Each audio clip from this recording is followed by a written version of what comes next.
Hello student, welcome to Ashish classes PCM PCB. बच्चों, आज हम लोग पढ़ेंगे क्लास 10th साइंस के कुछ इंपॉर्टेंट क्वेश्चन जो कि प्रीवियस ईयर बोर्ड एग्जाम में पूछे गए और आने वाले बोर्ड एग्जाम्स के लिए बहुत ही ज़्यादा इंपॉर्टेंट हैं। तो आपको पता होना चाहिए कि प्रीवियस ईयर क्वेश्चन हमारे कितने इंपॉर्टेंट हैं और ये टाइम है हमारा प्रैक्टिस करने का। तो हमें ज़्यादा से ज़्यादा प्रीवियस ईयर क्वेश्चन सॉल्व करने। अगर आप प्रीवियस ईयर क्वेश्चन सॉल्व कर लेते हैं तो इससे आपके बोर्ड एग्जाम में बहुत ही अच्छे मार्क्स आएंगे। तो चलिए लेक्चर को स्टार्ट करते हैं, लेकिन इससे पहले अगर आप चैनल पर नए हैं तो चैनल को सब्सक्राइब करना मत भूलिएगा। फर्स्ट क्वेश्चन है बच्चों, यहाँ पर हम पहले नंबर क्वेश्चन की बात करते हैं। What is the dispersion of light. White light का डिस्पर्जन होता कैसे है और डिस्पर्जन ऑफ वाइट लाइट होता क्या, बेसिकली हम बात करेंगे। The splitting up white light into its constituent colours on passing through the reflecting medium like a glass prism is called dispersion of light या dispersion of white light. Dispersion of white light होता क्या बच्चों, जब कोई white light क्या होती है किसी प्रिज्म ग्लास से, है ना, प्रिज्म ग्लास से होकर के जब गुजरती है तो वो अपने कॉन्स्टिट्यूएंट कलर्स में कन्वर्ट हो जाती है या डिस्पर्जन हो जाती है। ठीक है, फैल जाती है जिसे हम लोग बोलते हैं, इसी को बोलते हैं डिस्पर्जन ऑफ लाइट। तो देखो डायग्राम के माध्यम से बात करते हैं। तो बच्चों ये हमारा एक प्रिज्म दिया गया है ना, ये हमारा प्रिज्म है और इस ग्लास के प्रिज्म के ऊपर जब कोई वाइट लाइट इधर पड़ती है, ठीक है, वाइट लाइट पड़ती है और जब ये प्रिज्म से होकर के अंदर की ओर जाती है तो ये अपने कॉन्स्टिट्यूएंट कलर्स में कन्वर्ट हो जाती है। ठीक है, कॉन्स्टिट्यूएंट कलर्स में कन्वर्ट हो जाती है, ROYGBIV, है ना, विबग्योर जिसे हम लोग बोलते हैं। ठीक है, तो इसी को बोलते हैं डिस्पर्जन ऑफ वाइट लाइट या डिस्पर्जन ऑफ लाइट। मतलब प्रिज्म है, अब उस पर वाइट लाइट पड़ी तो वहाँ से क्या होता है, वो लाइट जैसे ही प्रिज्म को क्रॉस करेगी तो उससे क्या होगा कि कई सारी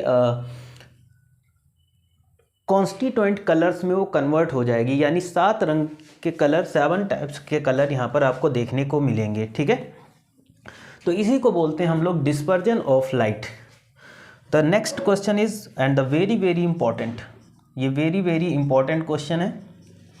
क्वेश्चन है बच्चों, what do you mean by the sex chromosome, है ना, and explain the process determination of sex in human beings.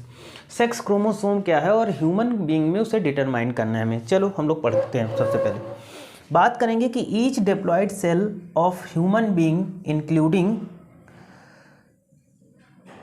Generative cells has 46 chromosome. देखो, ईच डिप्लॉयड ह्यूमन सेल्स, यानी जो भी ह्यूमन की डिप्लॉयड सेल होगी उस डिप्लॉयड सेल में हमारे टोटल 46 क्रोमोसोम होंगे। मतलब अगर ये हमारे पास डिप्लॉयड कोई सेल है ह्यूमन की तो उसमें नंबर ऑफ क्रोमोसोम बच्चों कितने होंगे, तो नंबर ऑफ क्रोमोसोम होते हैं कितने, 46। इसको याद कर लीजिएगा, ऑब्जेक्टिव क्वेश्चन में आपका ये क्वेश्चन यहाँ से बनता है।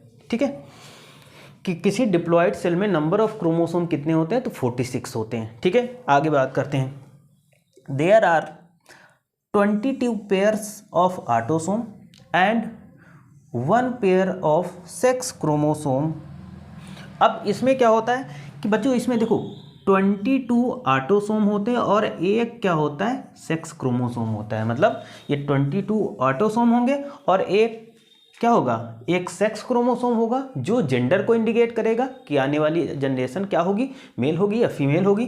तो ये मिल करके पूरा क्या बनाते हैं, 23 बनाते हैं। ठीक है, आगे these are 22 XX in female and 22 XY in mails.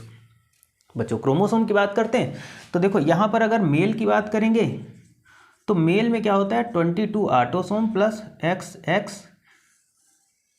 X और Y, ये सेक्स क्रोमोसोम है। भाई यही सेक्स क्रोमोसोम तो इंडिकेट करता है कि ये मेल है। और वहीं पर अगर हम फीमेल की बात कर लेते हैं तो यहाँ पर 22 ऑटोसोम प्लस XX, ये क्या हो जाते हैं, ये हमारे सेक्स क्रोमोसोम होते हैं। तो वही बताया गया, there are 22 XX in female and 22 XY in male chromosome, इतने होते हैं। आगे बात करते हैं बच्चों, in human beings females are homogametic and they produce only 1 type of egg has 22X chromosome. मतलब देखो जो फीमेल्स होती हैं वो होमोगैमेटिक होती हैं। होमोगैमेटिक क्यों? क्योंकि फीमेल के पास क्या होगा 22 और X, इनके पास दोनों X क्रोमोसोम है, इसलिए ये होमोगैमेटिक हो गई। वहीं पर बात करते हैं कि in human males are heterogametic, they are produce 2 types of sperm. ये हेट्रोगैमेटिक होता है। हेट्रोगैमेटिक का मतलब इसमें 50% क्या होंगे 22 प्लस X क्रोमोसोम के साथ और 22 प्लस 50% होंगे Y क्रोमोसोम्स के साथ में, क्योंकि मेल में X और Y दोनों क्रोमोसोम पाए जाते हैं, इसलिए इसको हम हेट्रोगैमेटिक बोल सकते हैं। If egg fertilise by sperm X, अगर कोई एग स्पर्म एग के साथ स्पर्म X के साथ फर्टिलाइज्ड होता है, crossing X chromosome, a female child develop. मतलब जैसे कोई फीमेल है तो फीमेल X देगी, है ना, और मेल का X भी अगर उससे मिल गया तो जो चाइल्ड बनेगा वो कैसा होगा, गर्ल होगी, तो फीमेल चाइल्ड बनेगी।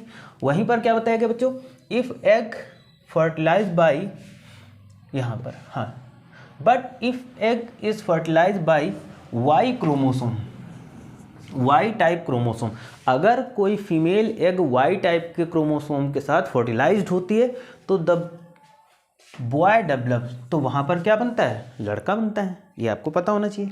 हम डायग्राम के माध्यम से समझते हैं। तो फीमेल मेल की बात कर लेते हैं तो इनके पास XX क्रोमोसोम, वहीं पर फीमेल की बात कर लेते हैं तो इसके पास XX क्रोमोसोम है। तो कॉमन सी बात है, फीमेल से हमें हर बार क्या मिलेगा, केवल X क्रोमोसोम ही मिलेगा, जबकि मेल से कभी X मिल सकता है, कहीं Y भी मिल सकता है। तो अगर किसी मेल ने X दिया और किसी फीमेल ने X दिया तो ये क्या बन गया, गर्ल। अगर मेल X और फीमेल X क्रोमोसोम मिल जाएंगे तो क्या बनेगी, गर्ल बनेगी। वहीं पर अगर मेल ने Y दे दिया और फीमेल के पास तो X मिल गया तो ये बॉय और ये भी बॉय बनेगा। ठीक है, तो मेल और फीमेल का होना किस पर डिपेंड करता है, मेल पर, ना कि फीमेल पर। आई थिंक समझ में आया होगा। और ये क्वेश्चन आपके क्लास 10th बोर्ड एग्जाम्स के लिए बहुत ज़्यादा इंपॉर्टेंट है, तो इसको कॉपी पेन लेकर के नोट कर लीजिएगा। इसको हम लिख लेते हैं मोस्ट इम्पॉर्टेंट क्वेश्चन, है ना, और आपके 2024 के लिए तो बहुत ही ज़्यादा इंपॉर्टेंट है, तो इसको नोट कर लीजिएगा, डायग्राम बना लीजिए। नेक्स्ट है बच्चों, right the method of preparation of bleaching powder. Bleaching powder कैसे बनाते हैं, तो बहुत ही ईजी मेथड है। हम क्या करेंगे, स्लैग्ड लाइम की रिएक्शन क्लोरीन के साथ करा देंगे। Slaked lime, when slaked lime reacted with chlorine to form bleaching powder. ठीक है, स्लैग्ड लाइम जब क्लोरीन के साथ रिएक्शन करेगा तो यहाँ पर क्या बनेगा, ये बनेगा ब्लीचिंग पाउडर और H2O बनेगा। ठीक है, अब देखो यहाँ पर 3 क्वेश्चन है, लेकिन ये इतनी इंपॉर्टेंट है आपके लिए कि आप जब बोर्ड एग्जाम देने जाएंगे तो आपको पता चलेगा। तो इन क्वेश्चन को नोट कर लीजिएगा, क्योंकि ये 100% चांस है आपके 10th में आने के। इससे पहले जो 2 लेक्चर में मैंने आपको पढ़ाया वो भी सारे इंपॉर्टेंट है। तो 10th की ये जो सीरीज चल रही है इंपॉर्टेंट क्वेश्चन की, प्रीवियस ईयर क्वेश्चन की, तो इसको आप ज़रूर देखिएगा, है ना, और इसके जो क्वेश्चन है उनको आप कॉपी पर नोट ज़रूर करते जाइएगा। ठीक है, ताकि बोर्ड एग्जाम से पहले आप एक बार रिवीजन कर सकें, है ना। तो बहुत इंपॉर्टेंट है, इनको आप नोट कर लीजिएगा। और अगर चैनल पर नए हैं तो चैनल को सब्सक्राइब, वीडियो को लाइक और शेयर करिएगा, और बेल आइकन को प्रेस करके रखिएगा, जिससे पहले सबसे पहले नोटिफिकेशन आपके पास पहुंचे। तो आज के लिए इतना ही रखते हैं। Thank you for this class, मिलते हैं नेक्स्ट लेक्चर में। ओके।